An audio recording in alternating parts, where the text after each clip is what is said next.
कभी आपने महसूस किया है कि आप दुआ तो रोज करते हो पर अल्लाह खामोश रहता है। ये कहानी उस इंसान की है जिसे लगा अल्लाह उसकी नहीं सुन रहा है, लेकिन असल में क्या हुआ आइए आगे जानते हैं। रईस कोई बहुत बड़ा आदमी नहीं था, ना उसके पास दौलत थी ना पहचान, बस वो एक ईमानदार इंसान था जो मेहनत से रोजी कमाना चाहता था।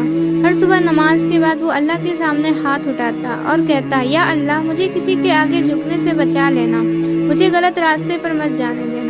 साल बीतते गए लेकिन उसकी जिंदगी बदली नहीं। वही सूखी रोटी, वही घर, वही कपड़े। रईस देखता था लोग गलत काम करके आगे बढ़ रहे हैं, झूठ बोलते थे, धोखा देते थे, उनके घर बढ़ते जा रहे हैं और वो सच के साथ भी पीछे ही रह गया। एक दिन उसकी माँ ने धीरे से पूछा, बेटा कब तक ऐसा ही चलेगा? उस सवाल ने रईस का दिल तोड़ दिया। उस रात रईस देर तक जागता रहा। नमाज के बाद वो सजदे में गिर पड़ा।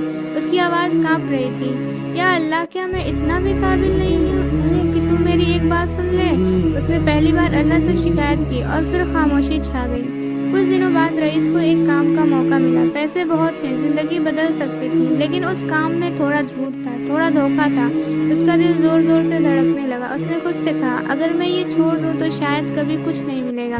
उस रात वो फिर सजदे में गया और कहा, या अल्लाह अगर ये गलत है तो मेरे कदम रोक लेना। सुबह हुई, रईस ने वो काम ठुकरा दिया।